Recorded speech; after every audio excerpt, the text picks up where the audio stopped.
ನಮಸ್ಕಾರ ವೀಕ್ಷಕರೇ, ನೀವು ನೋಡ್ತಾ ಇದ್ದೀರಾ ಸುಮನ್ ಟಿವಿ ಕನ್ನಡ. ನಾನು ಜಗದೀಶ್, ನನ್ನ ಜೊತೆ ಇದ್ದಾರೆ ನನ್ನ ಕಲೀಗ್ ಮಹೇಶ್. ಎಲ್ಲವೂ ಅಂದ್ಕೊಂಡಂತೆ ಆಗಿದ್ರೆ ತಮಿಳುನಾಡು ರಾಜಕಾರಣದಲ್ಲಿ ಇವತ್ತು ಇತಿಹಾಸ ಸೃಷ್ಟಿಯಾಗ್ತಾ ಇತ್ತು. ದಳಪತಿ ವಿಜಯ್ ಅವರು ಮುಖ್ಯಮಂತ್ರಿಯಾಗಿ ಅಧಿಕಾರ ಸ್ವೀಕಾರ ಮಾಡಬೇಕಿತ್ತು. ಆದರೆ ಸದ್ಯದ ಬೆಳವಣಿಗೆಗಳನ್ನು ನೋಡಿದರೆ, ಸದ್ಯದ ರಾಜಕೀಯ ಪರಿಸ್ಥಿತಿಯನ್ನು ನೋಡಿದರೆ ಎಲ್ಲವೂ ಕೂಡ ಉಲ್ಟಾ ಆಗುವ ಪರಿಸ್ಥಿತಿ ಕಾಣಿಸ್ತಾ ಇದೆ. ಎಸ್ ಮಹೇಶ್, ತಮಿಳುನಾಡಿನ ರಾಜಕೀಯ ಕ್ಷಣ ಕ್ಷಣಕ್ಕೂ ರೋಚಕ ಅಥವಾ ಕ್ಷಣ ಕ್ಷಣಕ್ಕೂ ವಿಭಿನ್ನವಾದ ತಿರುವನ್ನು ಪಡ್ಕೊಳ್ತಾ ಇದೆ. ವಿಜಯ್ ಅಭಿಮಾನಿಗಳು ಅಂದ್ಕೊಂಡಿದ್ರು ವಿಜಯ್ ಅವ್ರನ್ನ ಇವತ್ತು CM ಆಗಿ ನೋಡ್ತೀವಿ ಅಂತ. ಆದರೆ ಪರಿಸ್ಥಿತಿ ಹಾಗಿಲ್ಲ. ಏನೇನು ಲೆಕ್ಕಾಚಾರಗಳು ನಡೀತಾ ಇದ್ದಾವೆ ತಮಿಳುನಾಡು ರಾಜಕೀಯದಲ್ಲಿ? ಜಗದೀಶ್ ನೋಡಿ, ನೀವು ಆರಂಭದಲ್ಲೇ ಹೇಳ್ತಾ ಇದ್ರಿ ದಳಪತಿ ವಿಜಯ್ ಇತಿಹಾಸವನ್ನ ಸೃಷ್ಟಿ ಮಾಡಿದ್ರು. CM ಆಗಿದ್ರೆ ಇದು ಚರಿತ್ರೆ, ಕಂಪ್ಲೀಟ್ ಆಗಿ ಭಾರತದ ಇತಿಹಾಸದಲ್ಲಿ ಒಂದು ದೊಡ್ಡ ಚರಿತ್ರೆ ಆಗ್ತಾ ಇತ್ತು. ಬಟ್ ಸದ್ಯಕ್ಕೆ ನಡೀತಾ ಇರುವಂತಹ ಬೆಳವಣಿಗೆಗಳನ್ನ ನೋಡಿದ್ರೆ ಎಲ್ಲೋ ಒಂದ್ ಕಡೆ ರಾಜಕೀಯ ಈ ಸಾಧ್ಯತೆಗಳ ಆಟ, ಅವಕಾಶವಾದಿ ಆಟ ಅಂತ ನಾವು ಹೇಳ್ತಾ ಇರ್ತೀವಿ. ಆಗಾಗ ಅದು ನಿಜ ಆಗ್ತಾ ಇದೆ. ಇಲ್ಲಿ ಯಾರು ಕೂಡ ಮಿತ್ರರಲ್ಲ, ಶಾಶ್ವತ ಮಿತ್ರರಲ್ಲ, ಯಾರು ಕೂಡ ಶಾಶ್ವತ ಶತ್ರುಗಳಲ್ಲ ಅನ್ನೋದು ನಾವು ಪ್ರತಿ ಬಾರಿ ನೀವೇ ಹೇಳ್ತಾ ಇರ್ತೀವಿ, ನಾನು ಹೇಳ್ತಾ ಇರ್ತೀವಿ. ಅದು ನಿಜ ಆಗ್ತಾ ಇದೆಯಾ ಅಂತ ಹೇಳಿ ನೋಡಿ. ಇನ್ನೊಂದು, ಯಾವುದೇ ಪಕ್ಷ ಅಧಿಕಾರಕ್ಕೆ ಬರಬೇಕು ಅಂತ ಹೇಳಿದ್ರೆ ನಂಬರ್ ಬೇಕು. ನಂಬರ್ ಮೇಲೆ ಪಾಲಿಟಿಕ್ಸ್ ನಡೆಯೋದು.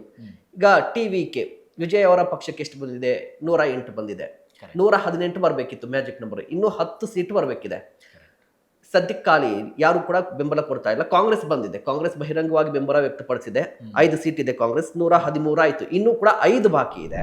ರಾಜ್ಯಪಾಲರಿಗೆ ಈಗಾಗಲೇ ಡೆಡ್ಲೈನ್ ಅನ್ನು ಕೊಟ್ಟಿದ್ದಾರೆ. ನೋಡಪ್ಪ, ಫಸ್ಟ್ 18 ಶಾಸಕರನ್ನ, ಅವರ ಹೆಸರುಗಳನ್ನ ನನಗೆ ಕೊಡು, ಆಮೇಲೆ ಪ್ರಮಾಣ ವಚನ ಸ್ವೀಕಾರ ಮಾಡುವಂತ ವಿಜಯ್ ಅವ್ರಿಗೆ ಹೇಳಿದ್ದಾರೆ. ಸೊ ವಿಜಯ್ ಈಗ ಒಂದಿಷ್ಟು ಕ್ಲಿಷ್ಟ ಪರಿಸ್ಥಿತಿಯಲ್ಲಿ, ಅವರು ಎಲೆಕ್ಷನ್ ಗೆದ್ದಿರಬಹುದು, ಬಟ್ ಈಗ ಸರ್ಕಾರವನ್ನ ರಚನೆ ಮಾಡೋದು ಒಂದು ದೊಡ್ಡ ಮ್ಯಾಜಿಕ್ ನಂಬರ್ ತಲುಪೋದ್ರಲ್ಲಿ ಎಲ್ಲೋ ಒಂದ್ ಕಡೆ ಎಡವಟ್ಟಾಗ್ತಾ ಇದೆ. ಎಡುತ್ತಾ ಇದ್ದಾರೆ ಅಂತ ಹೇಳಿ ಪ್ರಯತ್ನಿಸ್ತಾ ಇದ್ದಾರೆ. ಇನ್ನೂ ಕೂಡ ಈ ರಾಜಕೀಯ ಲೆಕ್ಕಾಚಾರಗಳು ಹೊಸಬ. ವಿಜಯ್ ಅವರಿಗೆ ಈ ರಾಜಕೀಯ ಲೆಕ್ಕಾಚಾರ ಇನ್ನೂ ಗೊತ್ತಾಗ್ಲಿಲ್ಲ ಅನ್ಸುತ್ತೆ, ಬಟ್ ಇನ್ನು ಪ್ರಯತ್ನಿಸ್ತಾ ಇದ್ದಾರೆ. ಬಟ್ ಈ ಪ್ರಯತ್ನ ಒಂದು ಕಡೆ ಇದ್ರೆ, ಯಾರೂ ನಿರೀಕ್ಷೆ ಮಾಡದ ರೀತಿಯಲ್ಲಿ, ಯಾರು ಕನಸಲ್ಲೂ ಕೂಡ ಊಹೆ ಮಾಡ್ಕೊಂಡಿರ್ಲಿಲ್ಲ DMK ADMK ಒಂದು ಸರ್ಕಾರವನ್ನ ರಚನೆ ಮಾಡುವಂತ ಪ್ರಯತ್ನ ಮಾಡುತ್ತೆ ಅಂತ ಹೇಳಿ. ಬಟ್ ಸೋಷಿಯಲ್ ಮೀಡಿಯಾದಲ್ಲಿ ಬರ್ತಾ ಇತ್ತು. ಬಟ್ ಇತ್ತೀಚೆಗೆ ಏನಾಯ್ತು ಅಂದ್ರೆ, ಒಂದು ಈಕ್ವೇಶನ್ ಅನ್ನ ನೀವು, ನಾನು ಮತ್ತೆ ನೀವು ಮಾತಾಡ್ತಾ ಇರುವಾಗ 2 ದಿನದ ಹಿಂದೆನೆ ಹೇಳಿದ್ರಿ ನೀವು. ಹೌದು. ನಾನು ಜಸ್ಟ್ ಏನ್ ಹೇಳಿದೆ, TVK ಬರ್ಲಿಲ್ಲ ಅಂತ ಹೇಳಿದ್ರೆ ಆಪ್ಷನ್ಸ್ ಏನಾಗಬಹುದು ಅಂತ ಹೇಳಿ. ಯಾಕೆ ADMK ಮತ್ತು DMK ಯಾಕೆ ಒಂದಾಗುತ್ತೆ ಅಂತ ನಾನು ಅನ್ಕೊಂಡಿದ್ದೆ ಅಂತ ಹೇಳಿದ್ರೆ, DMK ADMK ಬೇರೆ ಆಗಿರ್ಲಿಲ್ಲ. DMKನೇ ಒಡೆದು ADMK ಆಗಿತ್ತು ಅಷ್ಟೇನೆ. ಸೊ MJ ರವರು ಹೊರಗೆ ಬಂದ್ರು ಕೋಪ ಮಾಡ್ಕೊಂಡು, ಈಗ ಮತ್ತೆ ವಾಪಸ್ ರಾಜಕೀಯದಲ್ಲಿ ಏನಾದ್ರೂ ಆಗುತ್ತೆ. ಸೊ ನಾನು ಆ ರೀತಿ ಹೇಳಿದ್ದೆ. ಬಟ್ ಈಗ ನಡೀತಾ ಇರುವಂತ ಬೆಳವಣಿಗೆಗಳನ್ನ ನೋಡಿದ್ರೆ ಮೇ ಬಿ ಅದು ಆಗಿ ಬಿಡುತ್ತೇನೋ ಅಂತ. ಬಟ್ ಅಂಕಿಅಂಶ ಏನ್ ಹೇಳುತ್ತೆ ಅನ್ನೋದು ಇಂಪಾರ್ಟೆಂಟ್ ಅಲ್ವಾ? ಈಗ ಸೀಟ್ ವೈಸ್ ನೋಡಿದ್ರೆ ಈಗ DMK ಎಷ್ಟು, ADMK ಹೌದು, ಎಷ್ಟು ಅಂತ ಇದು ಇಂಪಾರ್ಟೆಂಟ್ ನೋಡಿ. DMK ಇರುವಂತದ್ದು ಅಂದ್ರೆ ಮಿತ್ರ ಪಕ್ಷಗಳನ್ನು ಪಕ್ಕಕ್ಕಿಟ್ಟು ಬರೀ DMK ADMK ಬಗ್ಗೆ ಮಾತನಾಡೋದಾದ್ರೆ, DMK 59 ಇದೆ, ADMK 47 ಇದೆ. ಟೋಟಲ್ 106 ಆಗುತ್ತೆ. ಇನ್ನು 12 ಸೀಟ್ ಬೇಕಾಗಿದೆ ಇವ್ರಿಗೆ ಕೂಡ. ಬಟ್ 12 ಸೀಟ್ ಎಲ್ಲಿಂದ ಬರುತ್ತೆ ಅನ್ನೋ ಪ್ರಶ್ನೆ ಬಂದಾಗ, ADMK ಜೊತೆ PMK ಇದೆ. PMK 4 ಸೀಟಲ್ಲಿ ಗೆದ್ದಿದೆ. ಓಕೆನಾ? ಇದೇ ಸಂದರ್ಭದಲ್ಲಿ BJP ಒಂದಿದೆ. BJPಯನ್ನ ಈ ಸರ್ಕಾರ ರಚನೆ ಆಟದಲ್ಲಿ ತೆಗೆದುಕೊಳ್ತಾರೋ ಬಿಡ್ತಾರೋ ಸೆಕೆಂಡ್ರಿ. ಬಟ್ ಒಂದು ಸೀಟ್ ಇದೆ, ಕೌಂಟ್ ಆಗಿದೆ. ಮತ್ತೆ DMK ಅಂತ ಬಂದಾಗ ಇಲ್ಲಿ ಮುಸ್ಲಿಂ ಲೀಗ್ 2 ಇದೆ DMKಗೆ. ಅದಾದ ನಂತರ CPM CPIM, ಇದು ಟೋಟಲ್ 4 ಆಗುತ್ತೆ. DMDK ಅದು ಒಂದಿದೆ ನೋಡಿ. DMDK 1, CPIM ಕಮ್ಯುನಿಸ್ಟ್ ಪಾರ್ಟಿ 4, 5 ಆಯ್ತು. ಮುಸ್ಲಿಂ ಲೀಗ್ 2 ಎಷ್ಟಾಯ್ತು? 7 ಆಯ್ತು. ಇಲ್ಲಿ PMK 4 ಆಯ್ತು. ಹೆಚ್ಚು ಕಡಿಮೆ ನಿಮಗೆ ಸರ್ಕಾರ ರಚನೆ ಈಸಿಯಾಗಿ ಮಾಡಬಹುದು. ಸರ್ಕಾರ ರಚನೆ ಮಾಡ್ತಾ ಇದೀವಿ, ಕಾಂಗ್ರೆಸ್ ಅವರು ಬನ್ನಿ ಅಂತ ಹೇಳಿದ್ರೆ ಕಾಂಗ್ರೆಸ್ ಅವ್ರು ಬಂದು ಬಿಡ್ತಾರೆ ಆಬ್ವಿಯಸ್ಲಿ. ಸೊ ಇವರಿಬ್ರು ಸೇರ್ಕೊಂಡ್ರೆ ಸರ್ಕಾರವನ್ನ ರಚನೆ ಮಾಡಬಹುದು. ಈಗ ಕಾಂಗ್ರೆಸ್ TVK ಜೊತೆ ಸೇರಿದ್ರು ಕೂಡ ಆಗೋದವರಿಗೆ ಇನ್ನು 113 ಆಗುತ್ತೆ. ಇನ್ನು 5 ಸೀಟ್ ಬೇಕಾಗಿದೆ. ಸೊ ಇಲ್ಲಿ ವಿಜಯ್ ಅವರು ಏನ್ ಮಾಡ್ತಾ ಇದ್ದಾರೆ, ಕಮ್ಯುನಿಸ್ಟ್ ಪಾರ್ಟಿಯ ವಿಶ್ವಾಸವನ್ನ ಗಳಿಸಬೇಕು. ಯಾಕಂದ್ರೆ 4 ಸೀಟ್ ಅಲ್ಲ ಆಲ್ರೆಡಿ ಇದೆ. ಇದ್ರ ಜೊತೆಗೆ VCK ಅಂತ ಒಂದು ಪಕ್ಷ ಇದೆ, ಅದು 2 ಇದೆ. ಅವ್ರೇನ್ ಹೇಳ್ತಾ ಇದ್ದಾರೆ, DMKನ ಬಿಟ್ಟು ನಾವು ಬರೋದಿಲ್ಲ ಅಂತ ಹೇಳ್ತಾ ಇದ್ದಾರೆ. ಅವ್ರು 2. ಈಗ ಟೋಟಲ್ ಕಮ್ಯುನಿಸ್ಟ್ 4 ಮತ್ತೆ VCK 2 ಸೇರಿಸ್ಕೊಂಡ್ರೆ ನಿಮ್ಗೆ 6 ಆಯ್ತು. ಒಂದು ಎಕ್ಸ್ಟ್ರಾನೇ ಬರುತ್ತೆ. ಸೊ ಆ ಪ್ರಯತ್ನವನ್ನ ಪಡ್ತಾ ಇದ್ದಾರೆ. ಇದರ ನಡುವೆ ಮತ್ತೊಂದು ಬೆಳವಣಿಗೆ ಆಗ್ತಾ ಇದೆ ಜಗದೀಶ್. ನಿಮ್ಗೆ ನಾವು ಬರೀ ಈ ಟಿವಿಕೆ ಮಿತ್ರ ಪಕ್ಷಗಳು ಅಂದ್ರೆ ಕಾಂಗ್ರೆಸ್ ಮತ್ತೆ ಎಡಪಕ್ಷಗಳ ಬಗ್ಗೆ ಮಾತನಾಡ್ತಾ ಇದ್ವಿ. ಬಟ್ AIDMKಲಿ ಒಂದು ಬೆಳವಣಿಗೆ ಆಗ್ತಾ ಇದೆ, ಅದು ಇಂಪಾರ್ಟೆಂಟ್ ಆಗಿರುವಂಥದ್ದು. ಈಗ ತುಂಬಾ ಕ್ರೂಷಿಯಲ್ ಏನು ಅಂತ ಹೇಳಿದ್ರೆ AIDMKಯಲ್ಲಿ ಏನು ನಿರ್ಧಾರಗಳನ್ನ ತೆಗೆದುಕೊಳ್ತಾರೆ. ಈಗಾಗಲೇ ಅಲ್ಲಿ ಕುದುರೆ ವ್ಯಾಪಾರ ಶುರುವಾಗಿದೆ ಅಂತ ಒಂದು ಮಾತು, ರೆಸಾರ್ಟ್ ಕಡೆ ಎಲ್ಲ ರೆಸಾರ್ಟ್ ಕಡೆ ಹೋಗ್ತಾ ಇದ್ದಾರೆ ಅಂತ ಒಂದು ಮಾತು. ಶಿಫ್ಟ್ ಆಗಿದ್ದಾರೆ. ಈಗ ನೋಡಿ, ಯಾವಾಗ ಟಿವಿಕೆ ಅತಿ ಹೆಚ್ಚು ಸ್ಥಾನದಲ್ಲಿ ಗೆಲ್ತೋ ಆಗ ಸರ್ಕಾರವನ್ನ ರಚನೆ ಮಾಡಕ್ಕಾಗಲ್ಲ ಅಂತ ಗೊತ್ತಾಯ್ತು, ಕಾಂಗ್ರೆಸ್ ಬೆಂಬಲವಾಗಿ ನಿಲ್ಲುತ್ತೆ ಅಂತ ಗೊತ್ತಾಯ್ತು.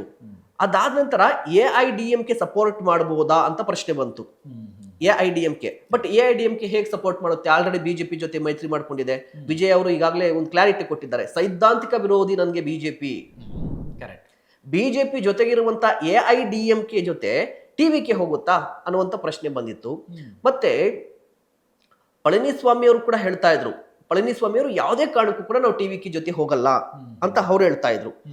ಆದ್ರೂ ಕೂಡ ಷಣ್ಮುಗಂ ಅನ್ನುವಂತ ಒಬ್ಬ ಕ್ಯಾಂಡಿಡೇಟ್ ಇದ್ದಾರೆ. ಕ್ಯಾಂಡಿಡೇಟ್ ಅನ್ನೋದಕ್ಕಿಂತ ನಿಮ್ಗೆ AIDMKಲಿ ದೊಡ್ಡ ಲೀಡರ್, ಒಂದಿಷ್ಟು ಶಾಸಕರನ್ನ ಅವರ ಹಿಡಿತದಲ್ಲಿದ್ದಾರೆ. ಅವ್ರಿಗೆ ಹೆಚ್ಚು ಕಡಿಮೆ ಒಂದು 25 ಶಾಸಕರು ಅವರ ಹಿಡಿತದಲ್ಲಿದ್ದಾರೆ.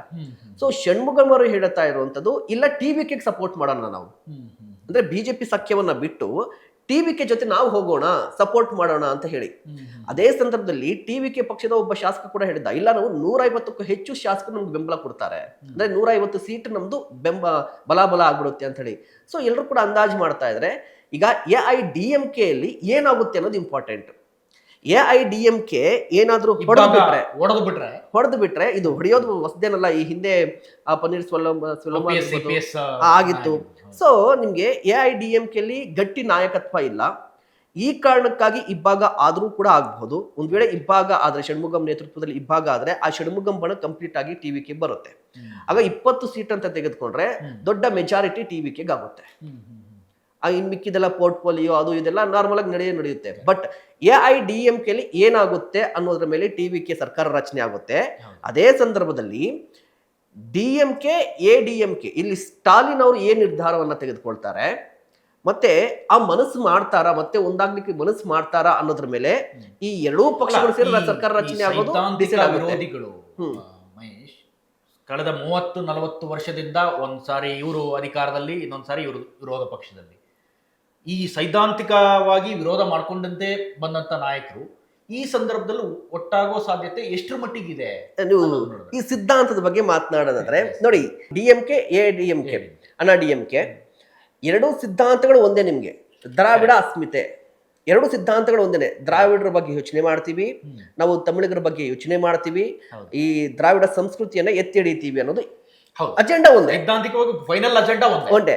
ಬಟ್ ಯಾಕೆ ಇಬ್ಬಾಗ ಆಯ್ತು ಅಂತ ಹೇಳಿದ್ರೆ ನೋಡಿ, ಈ ಹಿಂದೆ ಇಡೀ ದೇಶದಲ್ಲಿ ಕಾಂಗ್ರೆಸ್ ಆಳ್ತಾ ಇತ್ತಾ, ಅದೇ ಸಂದರ್ಭದಲ್ಲಿ ತಮಿಳುನಾಡಲ್ಲಿ ಕೂಡ ಕಾಂಗ್ರೆಸ್ ಆಳ್ತಾ ಇತ್ತು. ಬಟ್ ಅಲ್ಲಿ ಹಿಂದಿ ಏರಿಕೆಯ ವಿರುದ್ಧ, ಹಿಂದಿ ಬಗ್ಗೆ, ಹಿಂದಿ ವಾಲಗಳ ಬಗ್ಗೆ ಒಂದು ಅಸಮಾಧಾನ ಶುರುವಾಯಿತು.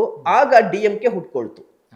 ಓಕೆನಾ? DMK ಹುಟ್ಕೊಂಡಿದ್ದೇನಕ್ಕೆ ಅಂತ ಹೇಳಿದ್ರೆ ಕಾಂಗ್ರೆಸ್ನ ಹಿಂದಿ ದಬ್ಬಾಳಿಕೆ ಕಾರಣ, DMK ಹುಟ್ಕೊಳ್ತು. ಅದಾದ ನಂತರ ಮುಂದೆ ಎಲೆಕ್ಷನ್ಸ್ ಅಲ್ಲಿ ಏನಾಗುತ್ತೆ ಅಂದ್ರೆ ಇಂದಿರಾ ಗಾಂಧಿ ಕಾರಣ, ಅಂದ್ರೆ ಕಾಂಗ್ರೆಸ್ ಎರಡು ವಿಭಾಗ ಆಗುತ್ತೆ ನ್ಯಾಷನಲ್ ಪೊಲಿಟಿಕ್ಸ್ ಅಲ್ಲಿ. ಆಗ ಇಂದಿರಾ ಗಾಂಧಿ ಕಾಂಗ್ರೆಸ್ ಅಂತ ಬರುತ್ತೆ. ಆ ಇಂದಿರಾ ಗಾಂಧಿ ಕಾಂಗ್ರೆಸ್ ಜೊತೆ DMK ಹೋಗುತ್ತೆ. ಆಗ MGR ಅವ್ರು ಏನು ಹೇಳ್ತಾರೆ ನೋಡಿ, ನಾವು ವಿಭಾಗ ಆಗಿದ್ದೆ, ಕಾಂಗ್ರೆಸ್ನಿಂದ ದೂರ ಬಂದಿದ್ದೇ ಹಿಂದಿ ವಾಲಗಳ ಕಾಟ ಅಥವಾ ಈ ದೆಹಲಿ ಸಂಸ್ಕೃತಿಯಿಂದ, ನಾವು ಮತ್ತೆ ಇಂದಿರಾ ಗಾಂಧಿ ಕಾಂಗ್ರೆಸ್ ಜೊತೆ ಹೋಗ್ತಾ ಇದ್ವಿ, ಇದು ನನ್ಗೆ ಇಷ್ಟ ಇಲ್ಲ ಅಂತ ಅಲ್ಲಿಂದ ವಾಪಸ್ ಬರ್ತಾರೆ, AIDMK ಕಟ್ಕೋತಾರೆ. ಓಕೆನಾ? ಅದಾದ್ಮೇಲೆ ನೆಕ್ಸ್ಟ್ ಎಲೆಕ್ಷನ್ಗೆ, ಈ ತುರ್ತು ಪರಿಸ್ಥಿತಿ ನಂತರ ಹೆಚ್ಚು ಕಡಿಮೆ ಆ ಸಂದರ್ಭದಲ್ಲಿ AIDMK ಇದೇ MGR ಪಕ್ಷ ಕಾಂಗ್ರೆಸ್ ಜೊತೆ ಮೈತ್ರಿ ಮಾಡ್ಕೊಳ್ಳುತ್ತೆ. ಅಂದ್ರೆ ಕಾಂಗ್ರೆಸ್ ಏನ್ ಮಾಡುತ್ತೆ ಅಂದ್ರೆ ಒಂದ್ ಕಡೆ DMK ಜೊತೆನೂ ಇರುತ್ತೆ, ಮತ್ತೊಂದು AIDMK ಜೊತೆ ಕೂಡ ಇತ್ತು. ನಿಮ್ಗೆ ಅಟಲ್ ಬಿಹಾರಿ ವಾಜಪೇಯಿ ಅವರು ಪ್ರಧಾನಿ ಆಗೋವರೆಗೂ ಕೂಡ ಈ ಕಡೆ ಕಾಂಗ್ರೆಸ್ ಹೆಚ್ಚು ಕಡಿಮೆ ಹಂಗೆ ಆಡ್ತಾ ಇತ್ತು. ಅಂದ್ರೆ ಈ ಎರಡೂ ಪಕ್ಷಗಳು ಒಂದಾಗುತ್ತಾ ಅನ್ನುವ ನಿಮ್ ಪ್ರಶ್ನೆಗೆ ಏನು ಅಂತ ಹೇಳಿದ್ರೆ ಸಿದ್ಧಾಂತ ಒಂದೇ ಇದೆ. ಬಿಜೆಪಿ ಜೊತೆ ಯಾವಾಗ ಹೋಯಿತು ಅಂತ ಹೇಳಿದ್ರೆ ಜಯಲಲಿತಾ ಅವರು CM ಆದ ನಂತರ, ಬಿಜೆಪಿ ಕೇಂದ್ರದಲ್ಲಿ ಸ್ಟ್ರಾಂಗ್ ಆದ ನಂತರ ಹೋಗಿದ್ದು. ಬಟ್ ಸಿದ್ಧಾಂತ ಒಂದೇ ಆಗಿದೆ. ಈಗ ಏನ್ ಅವಕಾಶಕ್ಕಾಗಿ, ಹೌದು ಈಗಲೂ ಅವಕಾಶ ಇದೆ. ಒಂದು ಹೇಳ್ತಾರೆ ನೋಡಿ, ಆಗ ನಾವ್ ಏನಕ್ಕೆ ಅಂತ ಹೇಳಿದ್ರೆ MGR ಅವರು ನಮ್ಮಲ್ಲೇ ಇದ್ರು, DMKಲ್ಲೇ ಇದ್ರು, ಏನು ನಮ್ಮಲ್ಲಿ ಒಂದು ಗಲಾಟೆ ಆಯ್ತು, ಹೊರಗಡೆ ಹೋಗಿದ್ದಾರೆ, ಈಗ ವಾಪಸ್ ಬಂದಿದ್ದಾರೆ, ಮುಗೀತಲ್ವಾ ಕತೆ ಅಲ್ಲಿಗೆ, ಮತ್ತೆ ನಾವು ಹೊಂದಾಗ್ತಾ ಇದೀವಿ ಅಂತ ಹೇಳ್ತಾರೆ. ಸ್ಟಾಲಿನ್ ಅವರು ಒಂದು ಮಾತು ಹೇಳಿದ್ದಾರೆ, ದೊಡ್ಡ ಪಕ್ಷವಾಗಿ ಹೊರಹೊಮ್ಮಿದಂಥ ಟಿವಿಕೆ ಅಧಿಕಾರ ನಡೆಸಲಿ, ನನ್ನ ಎಲ್ಲ ಧ್ಯೇಯಗಳನ್ನ ಅಂದ್ರೆ ಅವರ ಕೆಲಸ ಕಾರ್ಯಗಳನ್ನ ಮುಂದುವರಿಸಲಿ ಅಂತ ಹೇಳಿದ್ರು. ಇನ್ನೊಂದ್ ಕಡೆ ರಜನಿಕಾಂತ್ ಭೇಟಿ ಕೂಡ ಬಹಳ ಕುತೂಹಲವನ್ನು ಕೇಳಿಸಿತ್ತು. ಏನ್ ರಜನಿಕಾಂತ್ ಈಕ್ವೇಶನ್ ಏನು ಇಲ್ಲಿ? ರಜನಿಕಾಂತ್ ಅವರ ಈಕ್ವೇಶನ್ ನನಗೆ ತಿಳಿದ ಯಾವ್ದು ನಟನಾಗಿ ನೋಡಿದ್ರೆ ವಿಜಯ್ ಮತ್ತೆ ರಜನಿಕಾಂತ್ ಅಭಿಮಾನಿಗಳು ಬೇರೆ ಬೇರೆ ಯಾವಾಗ್ಲೂ ಕಚ್ಚಾಡ್ತಾ ಇರ್ತಾರೆ, ಅವರು ಹೊಡೆದಾಡ್ತಾ ಇರ್ತಾರೆ, ಅದನ್ನು ಗಮನಿಸಿದೀವಿ.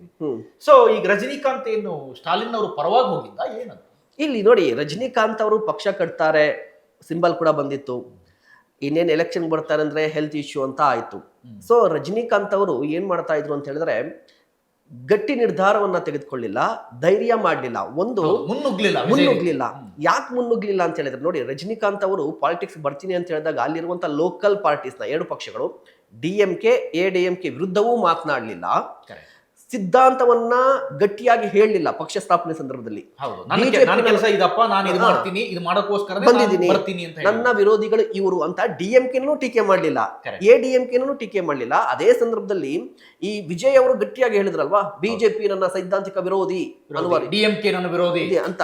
ಮತ್ತೆ ಬಿಜೆಪಿ ಕೂಡ ನಾನು ಸೈದ್ಧಾಂತಿಕವಾಗಿ ವಿರೋಧಿಸ್ತಾ ಇದ್ದೀನಿ. ಕಾರಣ ಏನಂದ್ರೆ ನಾವು ದ್ರಾವಿಡ ಅಸ್ಮಿತತೆ, ಜಾತ್ಯತೀತತೆಯಲ್ಲಿ ನಾವು ನಂಬಿಕೆಯನ್ನು ಇಟ್ಟಿದ್ವಿ ಅನ್ನುವ ಈ ಸಿದ್ಧಾಂತದ ಕ್ಲಾರಿಟಿ ವಿಜಯ್ ಅವ್ರಿಗೆ ಇತ್ತು. ರಜನಿಕಾಂತ್ ಅವರು ಅದನ್ನ ಮಾಡ್ತಾ ಇರ್ಲಿಲ್ಲ.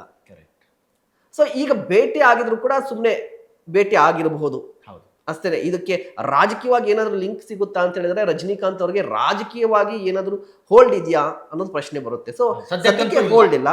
ಸೊ ಅವರು ಸುಮ್ಮನೆ ಒಂದು ಭೇಟಿ ಆಗಿರಬಹುದು ಅಷ್ಟೇನೆ. ಅಥವಾ ಈ ಇಬ್ರು ನಟನೆಯಿಂದನೇ ಹೋಗಿರೋದ್ರಿಂದ ಇವ್ರು ನಿಮ್ ಪರವಾಗಿದ್ದೀವಿ ಅನ್ನೋದನ್ನು ಸ್ವಲ್ಪ ಇದ್ದೇ ಇರುತ್ತಲ್ಲ. ಹೌದು, ರಾಜಕೀಯ ಮಾತುಕತೆ ಆಗಿರಬಹುದು. ಈಗ ರಾಜ್ಯಪಾಲರ ವಿಚಾರಕ್ಕೆ ಬರೋದಾದ್ರೆ, ರಾಜ್ಯಪಾಲರು 2 ಬಾರಿ ಭೇಟಿಯಾಗಿದ್ದಾರೆ, ಇವತ್ತು ಕೂಡ ಭೇಟಿಯಾಗಿದ್ದಾರೆ. ರಾಜ್ಯಪಾಲರು ಬಹುಮತ ಪಡ್ಕೊಂಡ್ ಬನ್ನಿ ಅಂತ ಹೇಳಿದ್ದಾರೆ. ಸೊ ಇದರಲ್ಲಿ ಏನ್ ರಾಜಕೀಯ ಆಗುತ್ತೆ ನೋಡಿ. ಕೇಂದ್ರದಲ್ಲಿ ಬಿಜೆಪಿ ಇದೆ. ನಾನೊಂದು ಎಕ್ಸಾಂಪಲ್ ಕೊಟ್ಬಿಡ್ತೀನಿ. 2018ರ ರಾಜ್ಯ ವಿಧಾನಸಭಾ ಚುನಾವಣೆ ನಮ್ಮ ಕರ್ನಾಟಕದಲ್ಲಿ ಏನಾಗಿತ್ತು? ಕಾಂಗ್ರೆಸ್ ಆಡಳಿತಾರೂಢ ಪಕ್ಷ ಸೋತಿತ್ತು, ಅತಿ ದೊಡ್ಡ ಪಕ್ಷ ಬಿಜೆಪಿ ಆಗಿತ್ತು. ಎಲ್ಲರೂ ಕೂಡ ಏನ್ ಅನ್ಕೊಂಡಿದ್ರು, ಬಿಜೆಪಿ ಅಧಿಕಾರವನ್ನ ರಚನೆ ಮಾಡುತ್ತೆ, ಸರ್ಕಾರವನ್ನ ರಚನೆ ಮಾಡುತ್ತೆ ಅಂತ. ಬಟ್ ಇಲ್ಲಿ ಕೆಲಸ ಏನಾಗಿತ್ತು, JDS ಕಾಂಗ್ರೆಸ್ ಸರ್ಕಾರವನ್ನ ರಚನೆ ಮಾಡಿಬಿಡ್ತು ಅಲ್ವಾ. ಬಟ್ ಈ ಸರ್ಕಾರ ರಚನೆ ನಡುವೆ ಯಡಿಯೂರಪ್ಪನವರು ಬಹುಮತ ಇಲ್ಲದೆ ಇದ್ರೂ ಕೂಡ ಹೋಗಿ ಪ್ರಮಾಣ ವಚನವನ್ನ ಸ್ವೀಕಾರ ಮಾಡಿದ್ರು. ಕಾರಣ ಏನಂದ್ರೆ, ರಾಜ್ಯಪಾಲರು ಬಿಜೆಪಿ, ಆ ಲಿಂಕ್ ಇದೆ ಅಂತ ಗೊತ್ತಲ್ವಾ. ಇಲ್ಲಿ ಯಡಿಯೂರಪ್ಪನವರಿಗೆ ಬಹುಮತವನ್ನ ಸಾಬೀತುಪಡಿಸಿ ಅಂತ ಕೇಳದೆ ಇರುವಂತ ರಾಜ್ಯಪಾಲರು ತಮಿಳುನಾಡಿಗೆ ಬಂದ್ರೆ ಅಲ್ಲಿರುವಂತ ರಾಜ್ಯಪಾಲರು ನೀವು ಬಹುಮತವನ್ನ ಸಾಬೀತುಪಡಿಸ್ರಿ ಅಂತ ಹೇಳ್ತಾ ಇದ್ದಾರೆ. ಈ ಬಹುಮತ ಸಾಬೀತುಪಡಿಸುವ ಪ್ರಶ್ನೆ ರಾಜ್ಯಪಾಲರ ಮುಂದಲ್ಲ, ಅದನ್ನು ಕೋರ್ಟ್ ಕೂಡ ಬಹಳ ಸ್ಪಷ್ಟವಾಗಿ ಹೇಳಿತ್ತು. ಬಹುಮತ ಸಾಬೀತುಪಡಿಸಬೇಕಾಗಿದ್ದು ವಿಧಾನಸಭೆಯಲ್ಲಿ. ಸೊ ಸಭೆಯಲ್ಲಿ ನೀವು ಸರಿ, ರಾಜ್ಯಪಾಲರು ಈಗಲೇ ನೀವು ಬಹುಮತ ತಗೊಂಡ್ಬನ್ನಿ. ರಾಜ್ಯಪಾಲರು ಹೇಳ್ತಾರೆ ಅಂತ 118 ಶಾಸಕರ ಹೆಸರನ್ನ ನನಗೆ ಕೊಡಿ ಅಂತ ಕೇಳ್ತಾ ಇದ್ದಾರೆ. ಇದು ಕೇಳ್ತಾ ಇರುವಂತದ್ದು. ಇದ್ರ ಜೊತೆಗೆ ಮತ್ತೊಂದು ಏನು ಅಂತ ಹೇಳಿದ್ರೆ, ಈಗ AIDMK ಇರುವಂತ ಪಳನಿಸ್ವಾಮಿ ಅವರು ರಾಜ್ಯಪಾಲರ ಭೇಟಿಗೆ ಮುಂದಾಗ್ತಾ ಇದ್ದಾರೆ. ಅದು ಇಂಟ್ರೆಸ್ಟಿಂಗ್ ಇದೆ. ಪಳನಿಸ್ವಾಮಿ AIDMK ಅಂದ್ರೆ ಬಿಜೆಪಿ ಮಿತ್ರ ಪಕ್ಷವಾಗಿರುವಂತಹ AIDMKಯ ನೇತೃತ್ವದ CM ಅಭ್ಯರ್ಥಿ ಪಳನಿಸ್ವಾಮಿ ಅವರು ರಾಜ್ಯಪಾಲರನ್ನ ಭೇಟಿ ಆಗ್ತಾ ಇದ್ದಾರೆ ಅಂತ ಹೇಳಿದ್ರೆ, ನಾನು ಒಂದು ಸೋಷಿಯಲ್ ಮೀಡಿಯಾದಲ್ಲಿ ಒಂದು ಚರ್ಚೆ ನೋಡ್ತಾ ಇದ್ದೆ. ಪಳನಿಸ್ವಾಮಿ ಅವರು ರಾಜ್ಯಪಾಲರನ್ನ ಭೇಟಿ ಮಾಡ್ತಾ ಇದ್ದಾರೆ ಅಂತ ಹೇಳಿದ್ರೆ, ಬಿಜೆಪಿಯಿಂದ ಹೈಕಮಾಂಡ್ ಬಿಜೆಪಿಯಿಂದ ಒಂದು ಮೆಸೇಜ್ ಬಂದಿರುತ್ತೆ, ನೀವು ಹಕ್ಕು ಮಂಡಿಸಿ ಅಂತ. ನೀವು ಹೋಗಿ ಹಕ್ಕು ಮಂಡಿಸ್ಬಿಡಿ, ಪ್ರಮಾಣ ವಚನ ಸ್ವೀಕಾರ ಮಾಡ್ಬಿಡಿ, ಮುಂದೆ ಎಲ್ಲ ನಾವು ನೋಡ್ಕೊಳ್ಳೋಣ ಅಂತ ಹೇಳಿ. ಅಂದ್ರೆ ಬಿಜೆಪಿ ಗೊತ್ತಿದೆ ಅಲ್ಲ ಅಂತ ಹೇಳಿ ಇದೇ ರೆಸಾರ್ಟ್ ರಾಜಕಾರಣ ಶುರುವಾಗ್ತಿರೋದು. ಈಗ TVK ಪಕ್ಷದ ಶಾಸಕರು ಕೂಡ ರೆಸಾರ್ಟ್ ಕಡೆ ಹೋಗ್ತಾ ಇದ್ದಾರೆ ಅಂತ ಹೇಳಿದ್ರೆ, ಅಲ್ಲಿ ಏನೋ ಸಮಥಿಂಗ್ ನಡೆಯುತ್ತೆ. ರಾಜಕೀಯದಲ್ಲಿ ಹೀಗೆ ಆಗುತ್ತೆ ಅಂತ ಹೇಳಕ್ಕಾಗಲ್ಲ, ಈಗ ಆಗಲ್ಲ ಅಂತಾನು ಹೇಳಕ್ಕಾಗಲ್ಲ. ನನಗೆ ಒಂದನ್ಸುತ್ತೆ ಮಹೇಶ್, ಅತಿ ದೊಡ್ಡ ಪಕ್ಷ ಅದು ಯಾವುದೇ ಪಕ್ಷ ಇರ್ಬೋದು, ರಾಷ್ಟ್ರೀಯ ಪಕ್ಷ ಇರ್ಬೋದು, ಸ್ಥಳೀಯ ಪಕ್ಷ ಇರ್ಬೋದು, ಅಥವಾ ಈ ಯಾವುದೇ ಪಕ್ಷ ಆಗಲಿ, ಹೊಸ ಪಕ್ಷ ಆಗಲಿ ಹಳೆ ಪಕ್ಷ ಆಗಲಿ, ಅತಿ ಹೆಚ್ಚು ಸೀಟನ್ನ ಯಾರು ತೆಗೆದುಕೊಂಡಿದ್ದಾರೆ ಅವರು ಹಕ್ಕು ಮಂಡಿಸುವುದು ಸಹಜ. ಮತ್ತು ಅದೇ ಪಕ್ಷದ ಅಭ್ಯರ್ಥಿ CM ಆದ್ರೆ ತಕ್ಕ ಮಟ್ಟಿಗೆ ಬೆಟರ್ ಅಂತ ಯಾವಾಗ್ಲೂ ಮತ್ತೆ ಎಲ್ಲರೂ ಇದನ್ನು ಒಪ್ಕೊಳ್ತಾರೆ. ನಿಜ ನಿಜ. ಸೊ ಅದು ಕರ್ನಾಟಕದಲ್ಲಾದ್ರೂ ಆಗ್ಲಿ, ತಮಿಳುನಾಡಲ್ಲಾದ್ರೂ ಆಗ್ಲಿ, ಆಂಧ್ರದಲ್ಲಾದ್ರೂ ಆಗ್ಲಿ. ಸೊ ಈಗ ಹಕ್ಕು ಮಂಡನೆ ಮಾಡಿದ್ದಾರೆ, ಇವ್ರಿಗೆ ಅವಕಾಶ ಕೊಡಬೇಕಾಗಿದ್ದು ಒಂದು ರಾಜ್ಯಪಾಲರ ಧರ್ಮ ಅಂತ ನನ್ಗನ್ಸುತ್ತೆ. ಬಟ್ ರಾಜ್ಯಪಾಲರ ಧರ್ಮ ಅಂತ ಹೇಳಿದ್ರೆ ನಿಮ್ಗೆ ಅಲ್ಟಿಮೇಟ್ ಆಗಿ ನಂಬರ್ ಗೇಮ್. ಈಗ DK ಶಿವಕುಮಾರ್ ಪ್ರತಿ ಸಾರಿ ಅದನ್ನ ಹೇಳ್ತಾ ಇರ್ತಾರೆ, ಅಲ್ಟಿಮೇಟ್ ಆಗಿ ಏನ್ರಿ ನಂಬರ್ ಅಂತ ಕೇಳ್ತಾರಲ್ವಾ. ಹಂಗೆ ಪಾಲಿಟಿಕ್ಸ್ ಅಲ್ಲಿ ಅಲ್ಟಿಮೇಟ್ ಆಗಿ ನಂಬರ್ ಗೇಮ್ ಈಗಲೂ ಕೂಡ ಅನಿಸ್ತಾ ಇರುವಂತದ್ದು. DMK AIDMK ಪ್ರಯತ್ನವನ್ನ ಪಟ್ಟು ಮುನಿಸನ ನಿಮಗೆ ಸುದೀರ್ಘವಾಗಿ 60 ವರ್ಷಗಳ ಕಾಲ ಇತಿಹಾಸ ಇದೆ ಈ ಎರಡೂ ಪಕ್ಷಕ್ಕೆ. ಸಾಕಷ್ಟು ಹಿಂಸಾಚಾರವೂ ಇದೆ. ಇದು ರಕ್ತ ಚರಿತ್ರೆ ಅಂತ ಹೇಳ್ಬೋದು. ಇದ್ರ ನಡುವೆ ಈ ಎರಡೂ ಪಕ್ಷಗಳ ನಡುವೆ ರಕ್ತ ಚರಿತ್ರೆನೇ ನಡೆದು ಹೋಗಿದೆ. ಈಗ ಹೊಸದಾಗಿ ಯಾವುದೋ ಒಬ್ಬ ದೊಡ್ಡ ಸ್ಟಾರ್ ನಟನ ಅಥವಾ ಆ ಪಕ್ಷವನ್ನ ದೂರ ಇಡ್ಲಿಕ್ಕೆ ಇವರಿಬ್ರು ಒಂದಾಗ್ತಾರಾ ಅನ್ನೋದು ಯಕ್ಷ ಪ್ರಶ್ನೆ. ಒಂದಾದ್ರೆ ಯಾರು CM ಆಗ್ತಾರೆ, ಯಾರು DCM ಆಗ್ತಾರೆ, ಪೋರ್ಟ್ಫೋಲಿಯೋ. ಮತ್ತೆ ನೋಡಿ, ನಾನು ಪ್ರತಿ ಸಾರಿ ಹೇಳ್ತೀನಿ ನಿಮ್ಗೆ, ಪಾಲಿಟಿಕ್ಸ್ ಅಲ್ಲಿ ಮ್ಯಾಥ್ಸ್ ವರ್ಕೌಟ್ ಆಗುತ್ತೆ. ಮ್ಯಾಥ್ಸ್ ಈಗ ನೋಡಿ, ಮ್ಯಾಥ್ಸ್ ಏನಂತ ಹೇಳಿದ್ರೆ DMK ADMK ಎರಡೂ ಕೂಡಿದ್ರೆ 106. ಇವು ಬೇರೆ ಮಿತ್ರ ಪಕ್ಷಗಳೆಲ್ಲರೂ ಸೇರ್ಕೊಂಡ್ರೆ ನಿಮ್ಗೆ ಆಲ್ಮೋಸ್ಟ್ ಮ್ಯಾಜಿಕ್ ನಂಬರ್ ರೀಚ್ ಆಗ್ತೀರಿ. ಇದು ಮ್ಯಾಥ್ಸ್. ಬಟ್ ಕೆಮಿಸ್ಟ್ರಿ ವರ್ಕೌಟ್ ಆಗುತ್ತಾ? ಇಬ್ಬರ ನಡುವೆ ಕೆಮಿಸ್ಟ್ರಿ ಇರ್ಬೇಕಲ್ವಾ? DMK ADMK ಕಾರ್ಯಕರ್ತರ ನಡುವೆ ಕೆಮಿಸ್ಟ್ರಿ ವರ್ಕೌಟ್ ಆಗುತ್ತಾ? ಕೆಮಿಸ್ಟ್ರಿ ವರ್ಕೌಟ್ ಅಲ್ವಾ? ಆ ಕೆಮಿಸ್ಟ್ರಿ ವರ್ಕೌಟ್ ಆಗುತ್ತಾ? ಇಂಪಾರ್ಟೆಂಟ್ ನಂಬರ್ ವರ್ಕೌಟ್ ಆಗ್ಬೋದು. ಮ್ಯಾಥ್ಸ್ ನಿಜವಾಗ್ಲೂ ಪಾಲಿಟಿಕ್ಸ್ ಅಲ್ಲಿ ಮ್ಯಾಥ್ಸ್ ವರ್ಕೌಟ್ ಆಗುತ್ತೆ. ಕೆಮಿಸ್ಟ್ರಿ ವರ್ಕೌಟ್ ಆಗ್ಬೇಕು. ಕೆಮಿಸ್ಟ್ರಿ ವರ್ಕೌಟ್ ಆದ್ರೆ ಮಾತ್ರ ಯಾವುದೇ ಮೈತ್ರಿ ಇರುತ್ತೆ.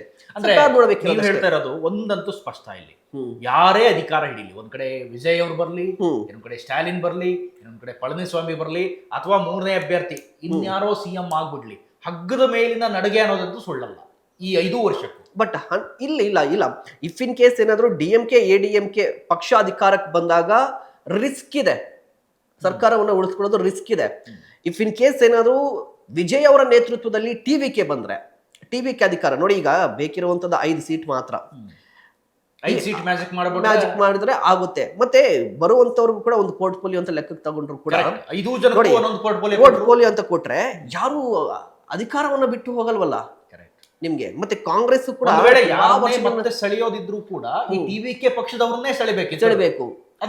ನೋಡಿ, ಈಗ ಬೇರೆಯವ್ರು ಯಾರು ಬಂದ್ರು ನಿಮ್ಗೆ, VCK ಬಂದ್ರು, ಅದಾದ ನಂತರ ನಿಮ್ಗೆ ಕಮ್ಯುನಿಸ್ಟ್ ಪಾರ್ಟೀಸ್ ಬಂದ್ರು ಕೂಡ, ಯಾರೇ ಬಂದ್ರು ಪೋರ್ಟ್ಫೋಲಿಯೋ ಇರುತ್ತೆ ಈಗ ನನಗೆ ಗೊತ್ತಿದ್ದ ಪ್ರಕಾರ. ಯಾಕಂದ್ರೆ ಅವ್ರನ್ನ ವಿಶ್ವಾಸಕ್ಕೆ ತಗೋಬೇಕು. ಕಾಂಗ್ರೆಸ್ 5 ಇರುವ ಕಾರಣಕ್ಕಾಗಿ ಅವ್ರಿಗೂ ಪೋರ್ಟ್ಫೋಲಿಯೋ ಕೊಡ್ತಾರೆ, ಸಚಿವ ಸ್ಥಾನ ಕೊಟ್ಟೆ ಕೊಡ್ತಾರೆ. ಸೊ ಇವ್ರು ಅಧಿಕಾರವನ್ನು ಬಿಟ್ಟು ಹಾಕೋಯ್ತಾರೆ. ನೋಡಿ, DMK ಅಧಿಕಾರದಲ್ಲಿ ಇದ್ದಂತಹ ಸಂದರ್ಭದಲ್ಲಿ ಕಾಂಗ್ರೆಸ್ ಬೆಂಬಲವಾಗಿ ನಿಂತಿತ್ತು, ಬಟ್ ಅಧಿಕಾರ ಇರ್ಲಿಲ್ಲ ಅವ್ರ ಹತ್ರ. ಯಾವುದೇ ಪೋರ್ಟ್ಫೋಲಿಯೋ ಇರಲಿಲ್ಲ. VCKಗೂ ಯಾವುದೂ ಕೂಡ ಪೋರ್ಟ್ಫೋಲಿಯೋ ಇರಲಿಲ್ಲ.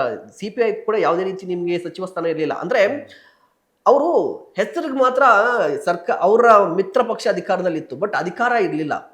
TVK ವಿಚಾರಕ್ಕೆ ಬಂದ್ರೆ, TVK ಏನಾದ್ರು ಈ ಮಿತ್ರ ಪಕ್ಷಗಳಿಗೆ, ಈ ಬೆಂಬಲಿಸುವಂತ ಪಕ್ಷಗಳಿಗೆ ಪೋರ್ಟ್ಫೋಲಿಯೋ ಕೊಟ್ಟಿದ್ದೇ ಆದ್ರೆ TVK ಶಾಸಕರಿಗಿಂತ ಈ ಶಾಸಕರು ತುಂಬಾ ಗಟ್ಟಿಯಾಗಿ ನಿಂತ್ಕೋತಾರೆ. ಗಟ್ಟಿ ಸರ್ಕಾರ ಇವ್ರು ಬಿಟ್ಟು ಹೋಗಲ್ಲ. ಅಂದ್ರೆ ವಿಜಯ್ ಅವರೇ ಅಧಿಕಾರ ಹಿಡಿದ್ರೆ ಅಥವಾ ಅಧಿಕಾರಕ್ಕೆ ಬಂದ್ರೆ, ಅವರೇ ಸರ್ಕಾರ ರಚನೆ ಮಾಡಿದ್ರೆ ಸ್ವಲ್ಪ ಗಟ್ಟಿಯಾಗಿರುತ್ತೆ. ಹೌದು. ಬೇರೆ ಪಕ್ಷಗಳು ಎಲ್ಲರೂ ಸೇರ್ಕೊಂಡು ಮಾಡಿದ್ರೆ ಬಹಳ ಕಷ್ಟ ಅಂತ.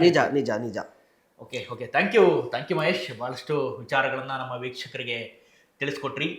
ಇದಾಗಿತ್ತು ಇವತ್ತಿನ ಅಪ್ಡೇಟ್ಸ್. ಇಂಥದ್ದೇ ಮತ್ತಷ್ಟು ಕಂಟೆಂಟ್ಗಾಗಿ ನೋಡ್ತಾ ಇರಿ ಸುಮನ್ TV ಕನ್ನಡ. ಹಾಗೇನೇ ನೀವೇನಾದ್ರೂ ನಮ್ಮ ಚಾನಲ್ನ ಸಬ್ಸ್ಕ್ರೈಬ್ ಮಾಡಿಲ್ಲ ಅಂತಾದ್ರೆ ದಯವಿಟ್ಟು ಈ ಕೂಡಲೇ ಸಬ್ಸ್ಕ್ರೈಬ್ ಮಾಡಿ, ಶೇರ್ ಮಾಡಿ, ಲೈಕ್ ಮಾಡಿ, ಮತ್ತೆ ಕಮೆಂಟ್ ಮಾಡೋದನ್ನ ಮರಿಬೇಡಿ. Thank you.